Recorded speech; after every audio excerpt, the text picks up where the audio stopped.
Welcome back to the 8th set of exchanges that we are going to have as the Sehna-Vavtu approach, the mind's exploration for a research hypothesis and a right methodology.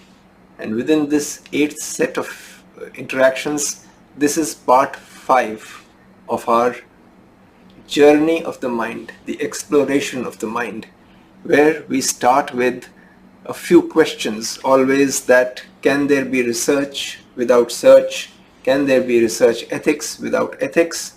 Can there be research methodology without a method? So what is the method?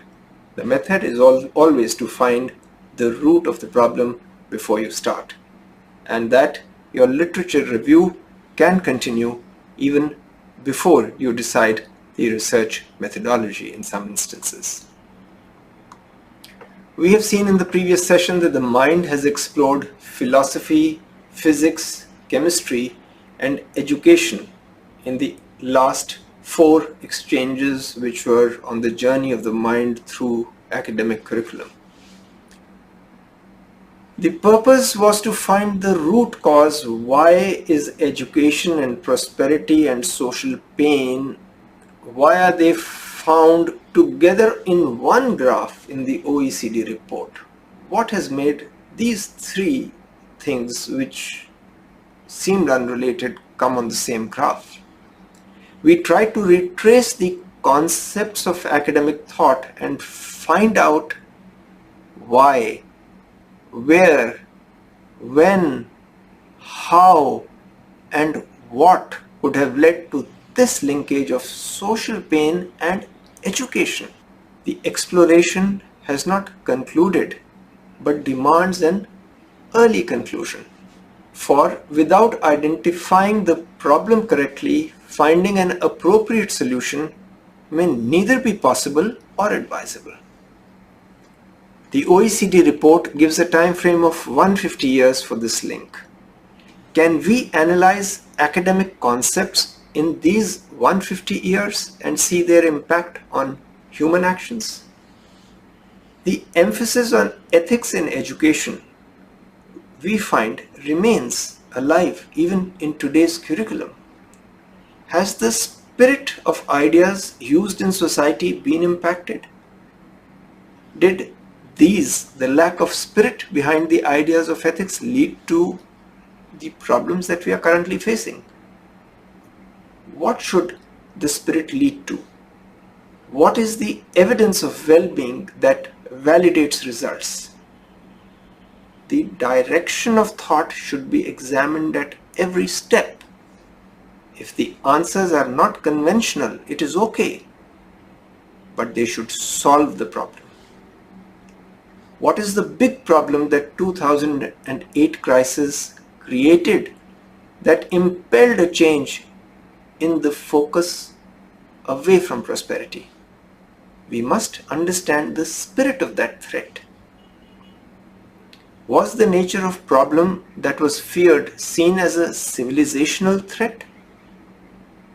Was it not just the financial crisis or an environmental crisis, but a greed-directed human behavior that alarmed all?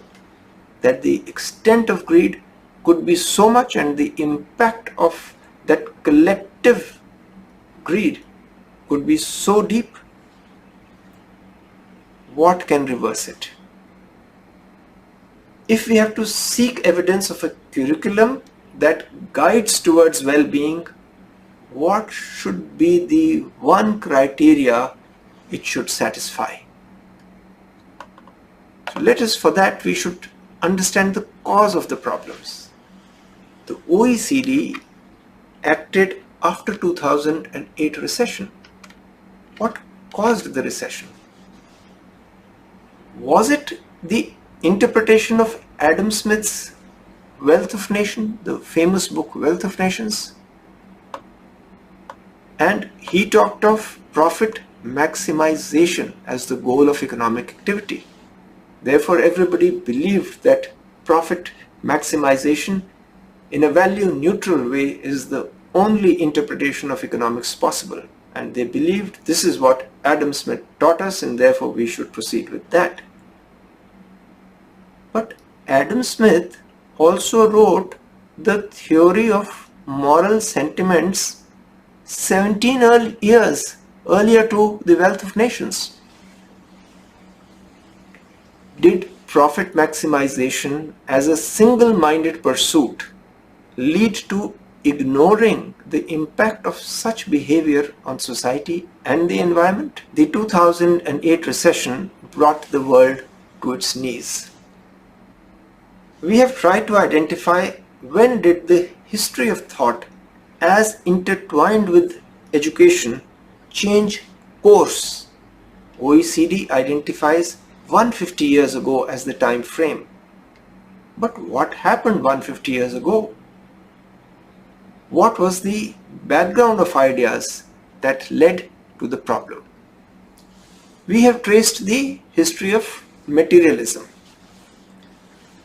Materialism is a philosophy that is defined by Britannica.com as one in which all facts, including those about the human mind and will, are causally dependent on physical processes or reducible to them. It is a denial of the proposition humans are created as image of God. Full stop. The mechanical materialists believe that the world consists of material objects like, say, stones. Let us take the example of stones. It allows the void or empty space to exist also in its own right. These objects or stones interact in the sort of way that all stones do, by impact and maybe gravitational attraction. They deny that immaterial things like minds exist. If they do, they are actually material things or motions of material things. Does the self-denial of human capability and the mind begin here? Modern physics doesn't see stone-like qualities in matter, but sees electrons, protons, and mesons, etc. It now even creates a distinction between energy and matter. The mechanical materialism has become what Britannica.com calls physicalistic materialism. This philosophy includes not only particles but also perhaps continuous fields or points in space-time. Even if particles are on a space-time curvature, it sees no reason why a philosophy based on geometricized cosmology should not be counted as materialistic. Beyond simple materialism, what exists? The 18th and 19th century theories of physics were deterministic. Did things slowly change? Near to materialism lies epiphenomenalism, in which sensations and thoughts do exist but are dependent on material processes having no causal efficacy of their own. The dialectic materialists do not have extreme views of materialists. They do see mental processes as being dependent on having evolved from material ones. Britannica.com gives 3 laws that govern its dialectic side. 1. That of the transformation of quantity into quality. 2. That of the interpenetration of opposites. Interpenetration of opposites. And the third is that of the negation of the negation. Historical determinism, it says, is implicit in dialectics. But it is wrong to assume that materialism and determinism go together, as some ancient materialists were indeterminists. The danger is never from a theory, but the ethical worldview it impacts in those who use the theory. What is the ethical worldview that they have when they use the theory? Descartes' philosophy was dualistic, splitting mind away from matter. The mechanist side of his work led to materialists expanding on it, while 18th century French materialists were reacting to probably Orthodox Christianity. Early 19th century Vogt, etc. reacted against Hegelian tradition. So did the problem increase in 1850s? Because 1850s is where OECD is telling us to look at. Was the idea of scientific materialism of 1850s responsible for developing an academic approach that ignored the importance of the centrality of human warm-heartedness and well-being? It believed, one, and I quote, that human beings like all other subjects are material entities. Secondly, that the human body does not exist as an entity distinct from the human body. That the human mind does not exist as an entity distinct from the human body.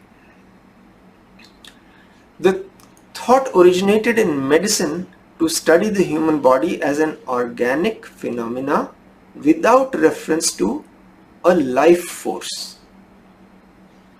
Büchner was a German doctor who is one of the fathers of this concept. Was this the beginning of making academic concepts scalar concepts, not giving a vector of values using the human mind? So how human mind was understood as matter? Let us look at that. Büchner's materialistic interpretation of the universe gave an explanation of mind and consciousness as physical states of the brain produced by matter in motion.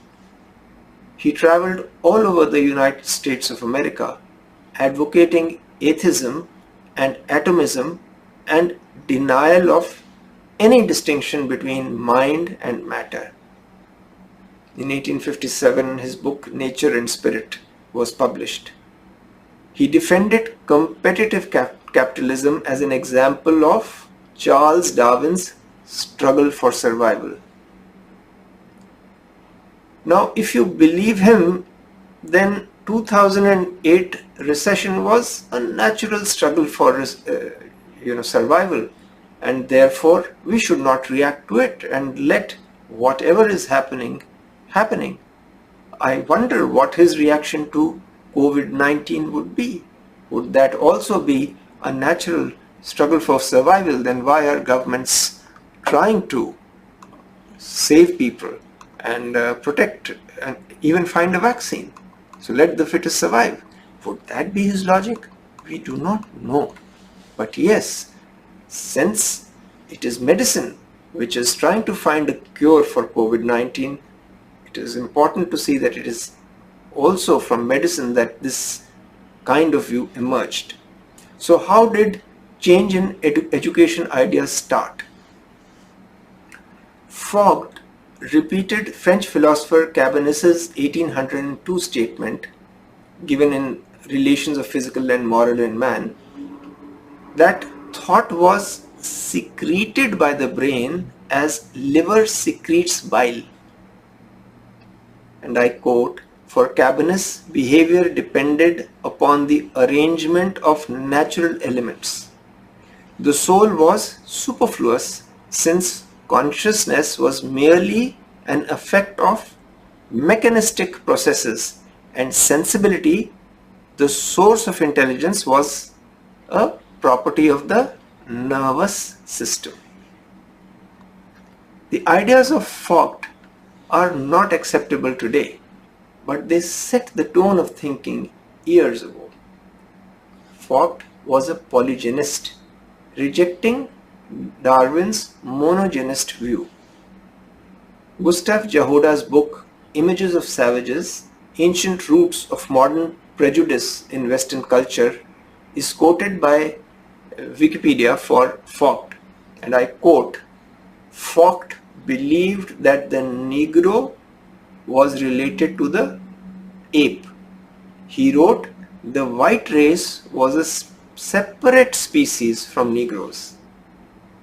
In chapter 7 of his Lectures on Man given in 1864, he compared the Negro to the white race and described them as, within inverted commas, two extreme human types.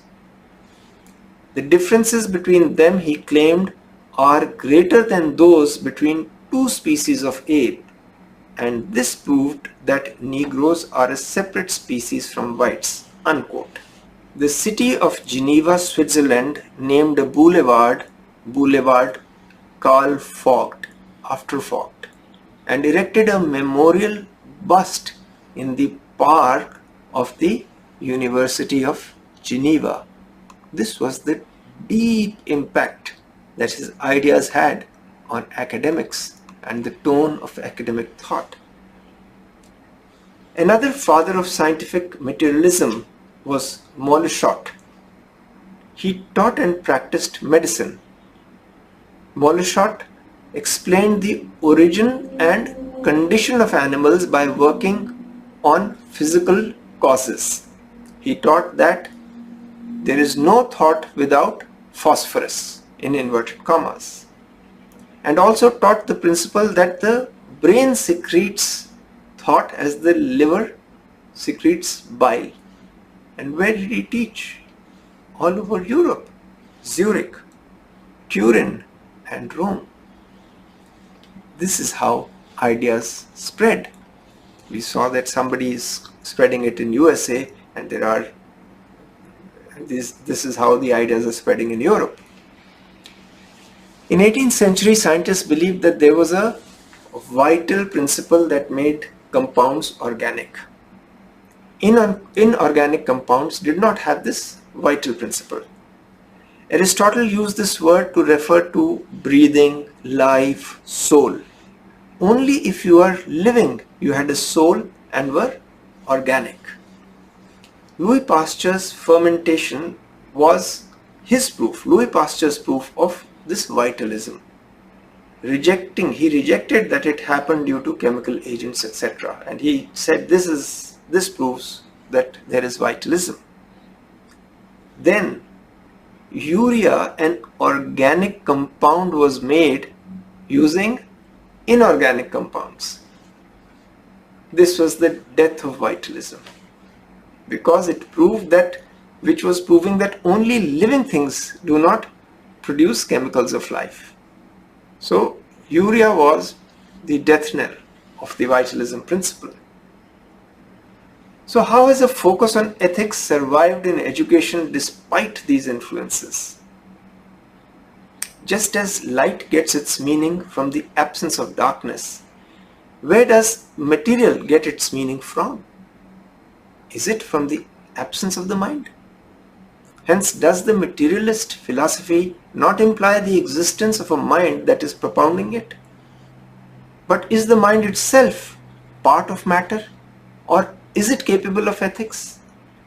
Even if the mind rejects the idea of God, does it believe in goodness? Can materialism have an answer to the question of what makes human intentions arrive? How do human intentions arise from within, and how the drive to fulfill them works?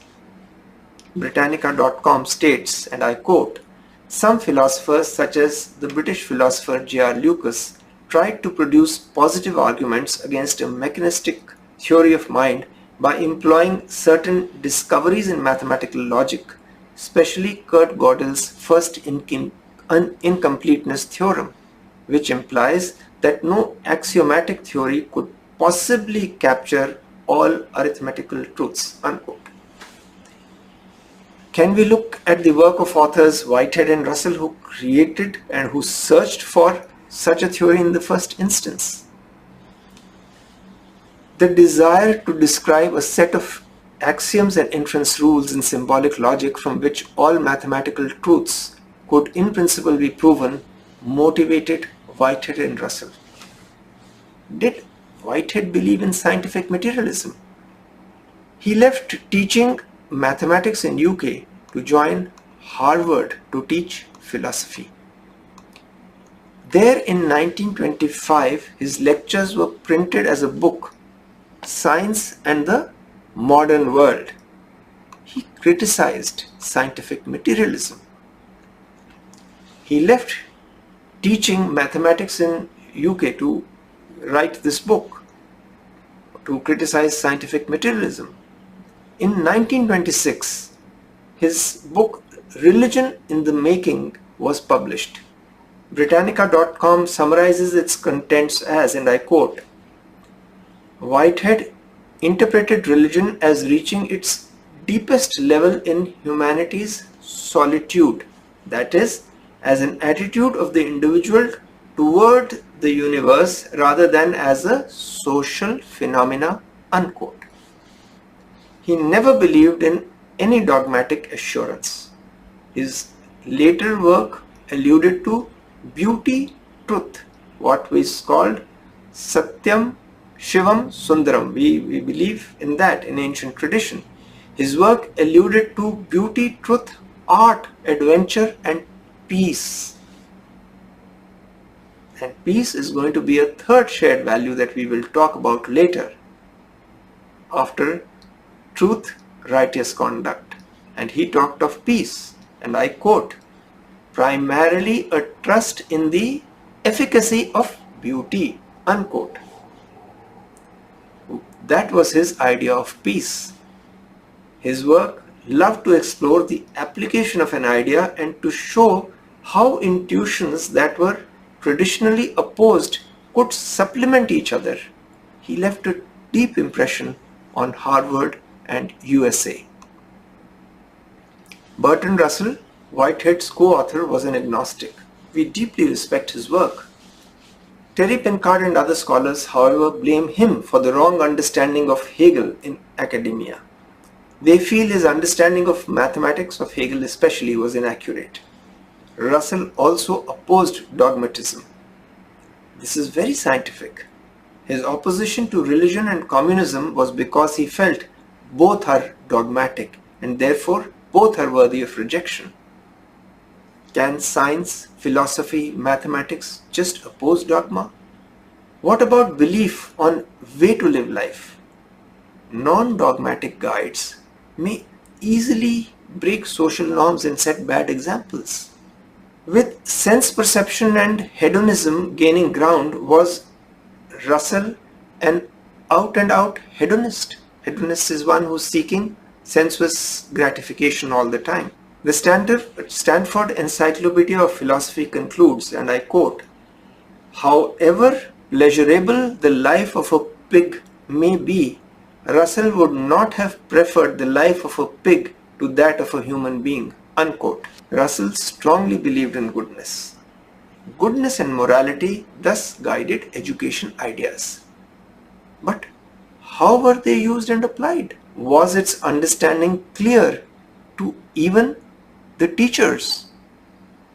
Russell claimed that to make, and I quote him, to make practical moral judgments, he did it on a, and I quote him, roughly hedonistic basis, unquote. However, Russell did concede that, and I'm quoting Russell, "I am not myself satisfied with what I have read or said on the philosophical basis of ethics," unquote. In wisdom's tradition, the teacher sets the example, and "we don't know" attitude that has led science, if used in morality, can be really dangerous. Does social pain give evidence that application of education curriculum has not been learned? Is a different method needed? Common sense guides us that there is a lot of emphasis that is placed on ethics, yet the evidence is not showing that its application in life is being undertaken to the satisfaction of society.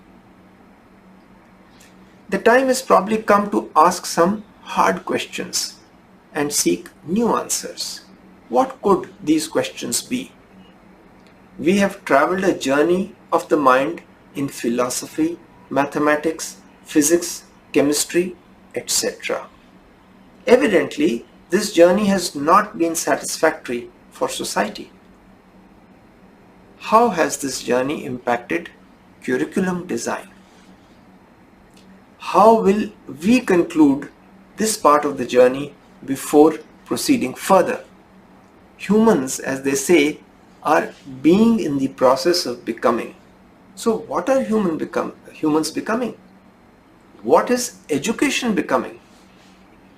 Can we take the search within ourselves, within the teacher, within the curriculum, and within the courses, and end it here with the research ethics course? Can the teacher ask this question to himself or herself before a class? How does this one lecture contribute to the students becoming better human beings when applying a real life application? Can we ask the key questions that education needs to answer? Can we look at the curriculum components and the major philosophies that guide education today? Can we look at how global organizations view education and how education currently views its own theory of knowledge and what it proposes to add to this theory? So we come down to some questions. How to build character values, because OECD, the World Economic Forum, they are all coming down to this conclusion that a curriculum for education must create character, values, etc., and transform attitudes. This is the challenge that they have thrown to education. 5 questions need to be answered for this. Who? Who will build character? Who will be the role model? Who will set the example?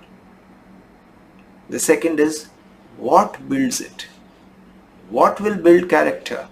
Is it lectures or is it practice? That is why we have said that we must all practice to speak the truth every day.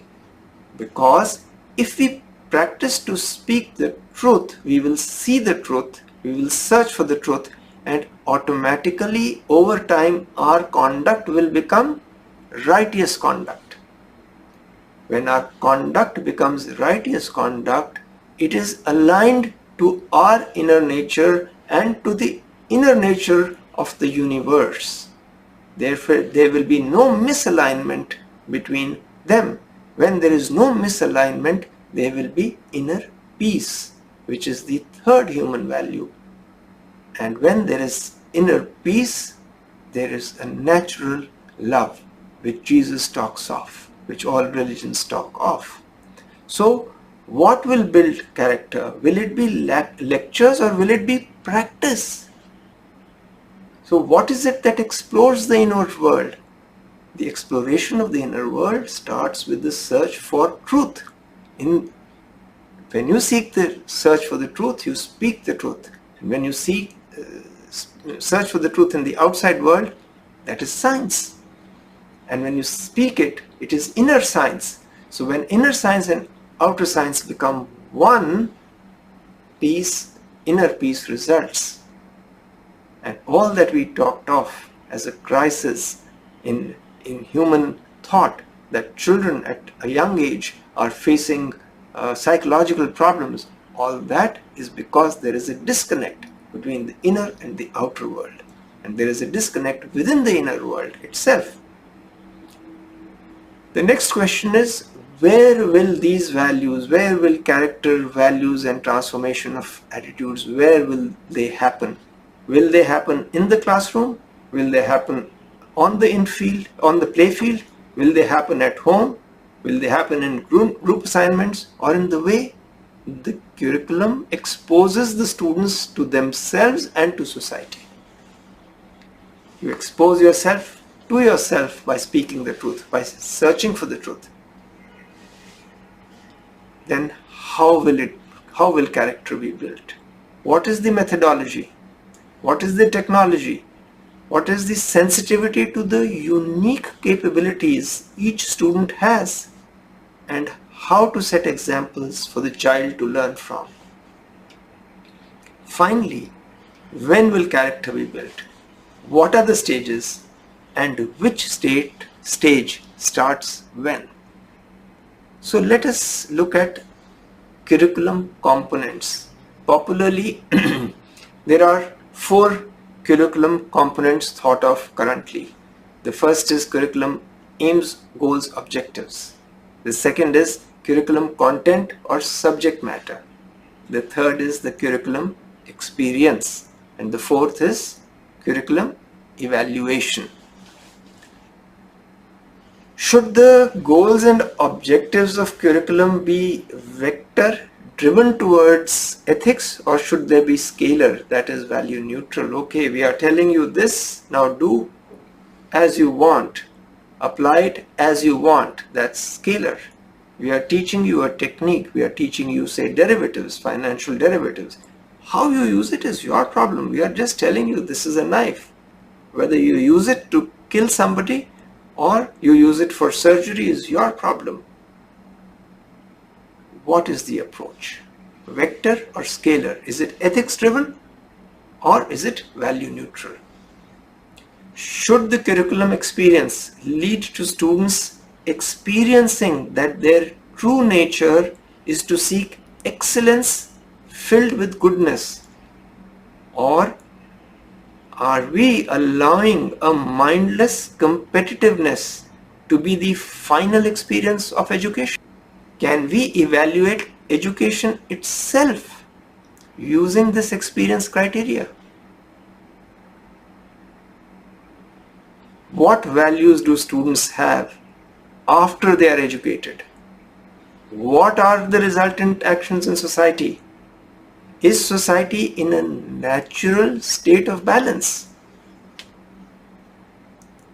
The challenge facing 6 major philosophies in education today needs to be reviewed, because we know that there are 6 philosophies guiding education.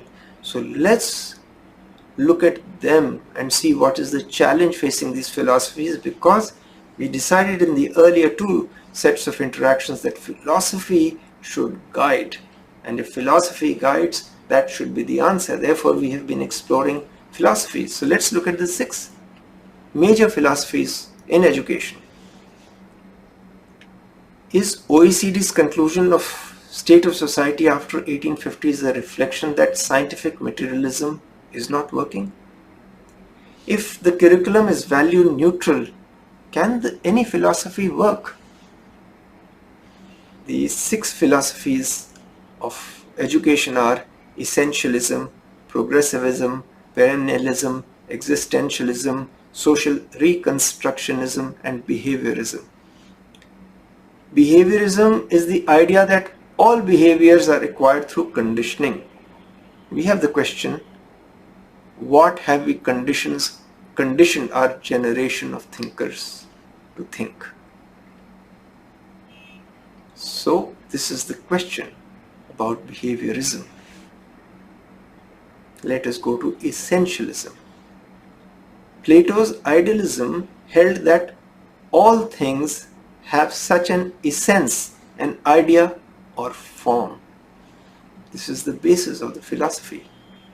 Our question here is this form scalar or vector? Is it value neutral, or does it have a direction of values and ethics? Perennialism. What does perennialism do? It teaches ideas that have lasted through centuries. So if we are following this philosophy, or we have followed this philosophy, let us ask ourselves a question. Why are we changing ideas to well-being? Isn't truth everlasting? That is our first lesson. Speak the truth in life. Seek it in science. Why not incorporate this idea as part of perennialism? Because it's a perennial idea. And why not start by speaking the truth? always. Why be shy to include such a concept in education? Let's go to the next philosophy, social reconstructionism. It views schools as tools to solve social problems. Our question is obvious. Have they succeeded? Because look at what the OECD is saying. Existentialism. It focused on individuals and relationships. That is between learners, the learner-teacher relationships, etc. Our question is simple. Is the relationship of individual with society creating well-being? Have we looked at a larger relationship which should result from all these relationships? This learner-teacher relationship, etc., what should it result in? Creating a relationship of the human being with society. So have we done our processes? If we have done our processes correctly, the resultant relationship of the individual with the society should be working. Is it so? Then we come to progressivism, that students learn through their own experience.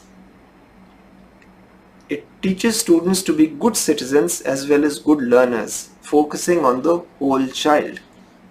The question then becomes how to create a wholesome experience of well-being.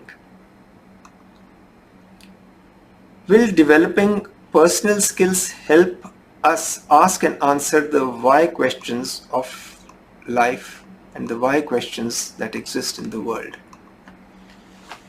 After looking at the philosophies, we go to the global organizations. And I quote UNESCO. Personal skills are defined by a reference to the effects on the individual's capacity, mental, social, etc. This detailed field covers personal skills, giving key competencies and transferable skills. Unquote. The question we have is very simple. How to make skills prevent social pain? Therefore, our curriculum's entry point, can it be here? When UNESCO is looking at developing personal skills, we should develop a curriculum which can enter here to offer ethics-based skills, application of skills. The UNESCO includes programs and qualifications with main content. And what are these?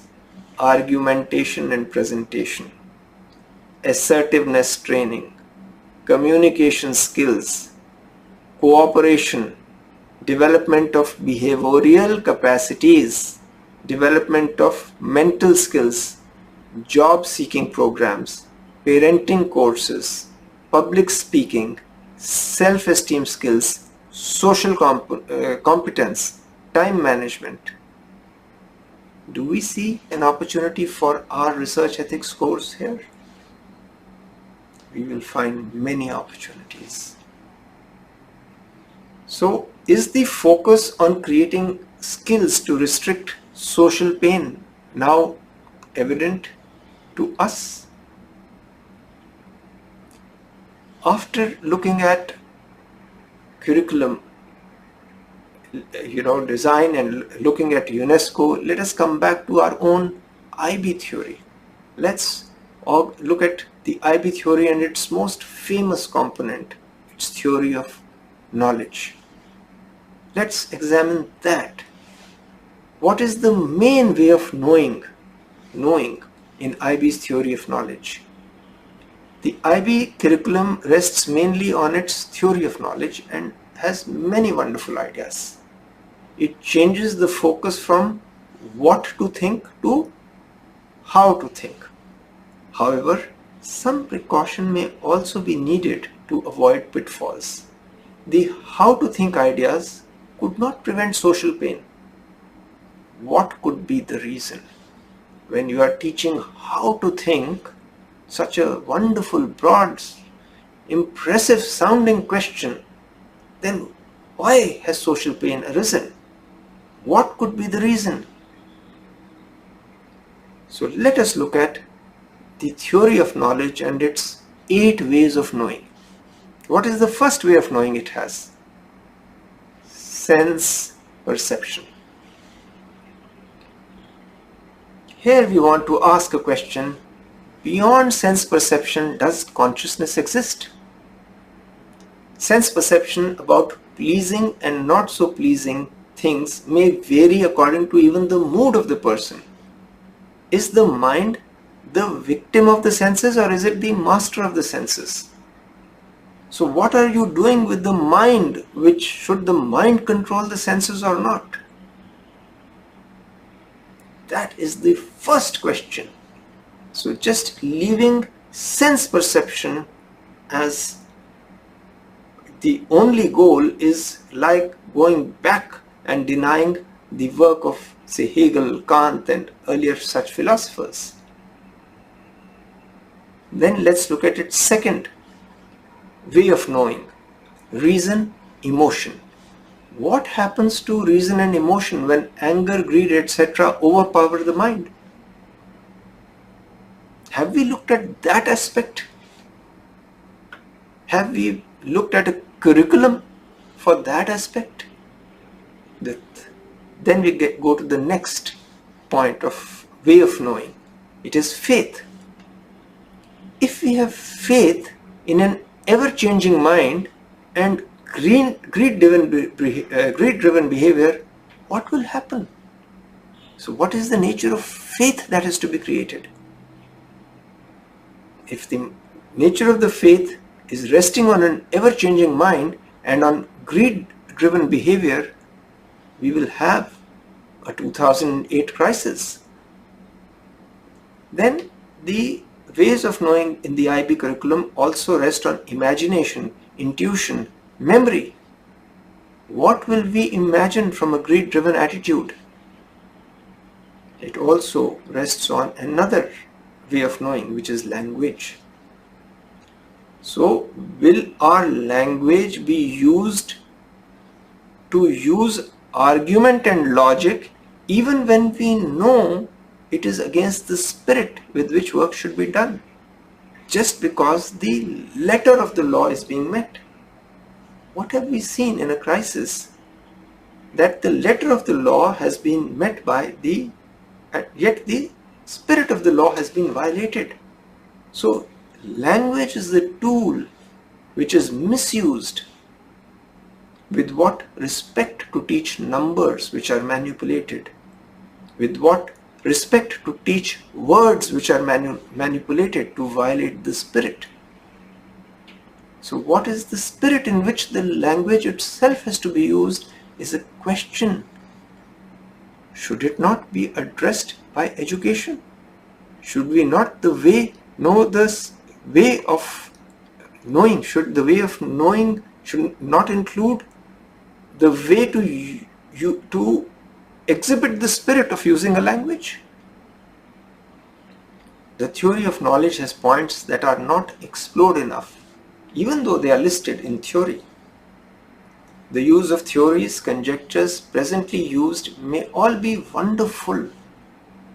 We have no debate with them.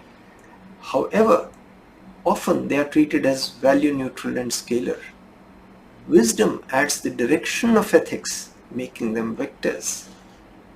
The IB curriculum's theory of knowledge considers, and I quote, factors that transcend individual ways of knowing and areas of knowledge.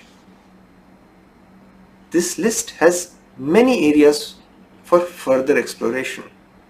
If we go under it, we find the nature of knowing factor. What is it that should be known to prevent social pain? When will this be explored? If this is beyond knowledge, have we explored wisdom? It also goes and talks about the knower's perspective and application of knowledge. This factor should explore the role of experience, especially as gained through researchers like Sarah Lazar of Harvard, her research on ancient wisdom's techniques. The knower's perspective doesn't seem to have worked very well in 2008. Do we need a different knower's perspective?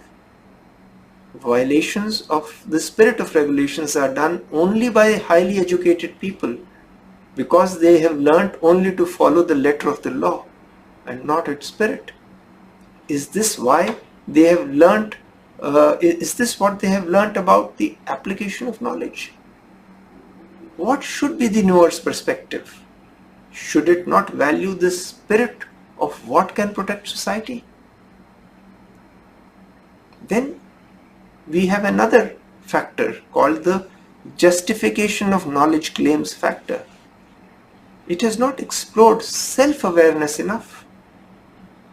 Is current knowledge claim justifiable if it has produced prosperity with social pain?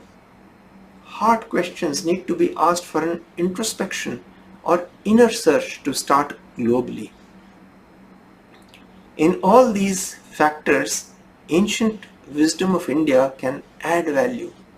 Its concepts, techniques and practices are useful for transforming the experience in which theories are used.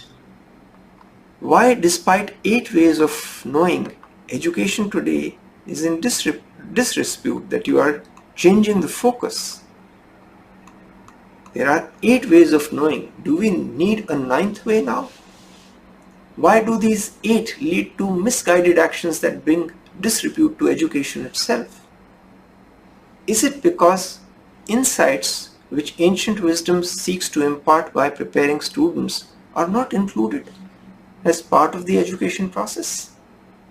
Is it because of the emphasis on sense perception that the mind is so focused on material objects that it is not prepared to capture the spirit of ethics? Frobaker's sensuousness seems to have pervaded all of the application of learning. His emphasis on the interrelationships has been totally forgotten. The basis of our development of thought, have we denied it? What are the major changes taking place in the IB curriculum? Let's look at that. It's not that IB is not looking at walking with times. It wants to lead, walk ahead, lead the way forward. And for that it is planning major changes in its curriculum. What does this change include? Jenny Gillett writes that there is going to be a, and I quote, compulsory engagement with ethics. There is going to be a shift from having ethics as a standalone optional area of knowledge to having ethics as a key requirement within every part of the course. This makes ethics compulsory for all students, unquote. Therefore, now we know that our research is on the right track. Only we have to find research data of application of knowledge that creates well-being, and then we are in the right place at the right time. So our research is going to be very relevant, or so the data suggests. Whether it is acceptable, accepted, used, applied or not is a separate question. But yes, it has a validity. There is a valid reason for us to do this. Therefore, let us research what other universities teach. Can we check how the current applications work? Students can search for why education is being linked to social problems. Why did the problem in society arise? Why education didn't work the way we thought it was working, etc. The search for why should be within each student. They can share their answers with us later. We describe the what here. And how to use, let us see how to use UNESCO's approach. So how to use UNESCO's approach to restrict social pain? And I quote, "Education science is the study of the learning process and the theories, methods and techniques of imparting knowledge to others." Now how to use this to restrict social pain? That should become our focus. UNESCO's programs include curriculum studies, didactics, educational assessment, testing and measurement, educational evaluation and research, pedagogical studies, SISs. So can our new ideas add without posing a threat to the old?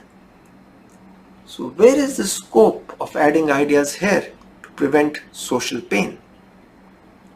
Is education science designed to help us ask and answer the why questions? Didactics earlier used to teach moral education, but still has 4 functions: cognitive and also formative. Education function which develops skills, behavior, abilities, etc. Can it be designed to help us ask why question to serve its instrumental function to achieve educational objectives, and its normative function to achieve productive learning, attain required results? Are there new ways to perform these functions? Are required results and educational objectives to develop skills, behaviors and abilities energized with concepts that can prevent social pain? Is this an assessment metric? Is there a gap that research ethics and a unique methodology that contains social pain can fill? Didactics is often contrasted with dialectics and Socratic method. Can we include them and mathematics, the science of learning here, as it encourages self-discovery? Then can self-discovery explore mind and consciousness too? The World Economic Forum sees everything as part of lifelong learning. If lifelong learning is the goal, are teachers too not learners? Can a research ethics use a consciousness of ethics? Can there be a methodology of exploring consciousness of the self? Can it help identify with the causes of social pain? And then, can it offer solutions? So let us see how Sweden's University Linköping teaches its course on research ethics. It starts with learning outcomes, and it describes, which is to describe and apply theories and methods in ethics and research ethics. Then the learning outcomes include to acquire an overview of important issues in research ethics like responsibility for research, ethical vetting and scientific misconduct. And it is to acquire skills of presenting arguments and results of ethical inquiries. So what can the search that we are thinking of as the basis of our research ethics course, what can it seek and add to this? The very first learning outcome that this university seeks is to describe and apply theories and methods in ethics and research ethics. What search will seek is how to apply, what attitudes, values. This will be the search and the inner search's focus. Only such a focus will validate use of goodness and ethics. Then the second learning outcome the university seeks is to acquire an overview of important issues in research ethics like responsibility of research, ethical vetting and scientific misconduct. How can a feeling of responsibility come from within? This is the focus of search. The creation of this feeling enables use of goodness and ethics. The learning outcome of the Sweden's university's course. The third one is to acquire skills of presenting arguments and results of ethical inquiries. While what we would seek is not just skills of arguments, but skills used with ethics is the focus of our search. Ethics and goodness do not emerge from arguing. The Faculty of Science and Engineering's course content there includes an overview of theories and methods in ethics and research ethics. It says that good research practice, research integrity and scientific research, criteria and principles for good research practice. It gives the meaning of research, of scientific misconduct and fraud.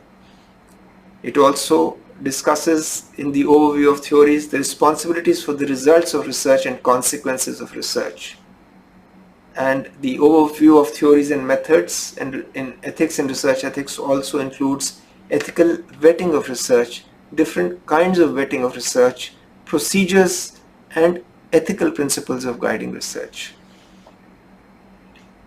Search will do all this. The search of ethics, which we want to make the basis of research ethics course, will also attempt to learn the practice of ethics at work and in life. That, in our opinion, must be the first fundamental of the research ethics course. So what do some other universities do? Let's look at Nova in Lisbon, because what we want to point out to you is keep searching for varied applications of your research idea of PhD thesis. So let's go back to Nova Lisbon. What do they do in their research ethics course?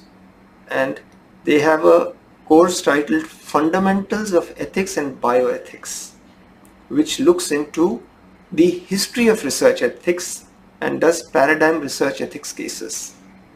The second thing it teaches is scientific misconduct. The third thing it teaches is conflicts of interest and publishing biases. The fourth thing it teaches is ethical planning and conduction of a research project. So what would be our contribution here? In the fundamentals of ethics and bioethics, we would like to say that ethics is within us. We have to discover them. How to do it is the fundamental question. While that university is looking at the history of research ethics, the search that we want to trigger within the students through the research ethics course is a search that seeks solutions for the future. Why is this difference between our approach and the current way of conceptualizing the problem? The university is looking at scientific misconduct. Our search would like to address the question, why does scientific misconduct occur? Can we offer a curriculum which prevents it? Then the university is looking at in the fundamentals of ethics and bioethics course, it is looking at conflicts of interest in publishing biases. We would like to say, how can they be prevented? How to transform attitudes? That university is also looking at ethical planning and conduction of a research project. We are saying, why is ethical planning needed when ethics should be natural and violation of them should be the exception?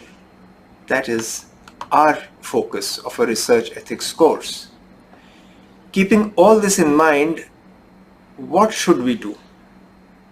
How do we design our research methodology to make a research ethics course emerge? We leave you with this thought. How will you handle it as if it was your research problem? We have used a business research methodology earlier. We have taken the problem of designing the research ethics course as a case study. A business school case study typically ends with this question to the protagonist of the case. In this situation, what will you do and why? Let us ask ourselves this question, that here is the scenario, this is the way the research methodology and the research ethics course has emerged in these universities. So what will we do and why? With this question, we leave you and end this session here, and look forward to hearing your questions in the next session. Thank you so much for your time and attention.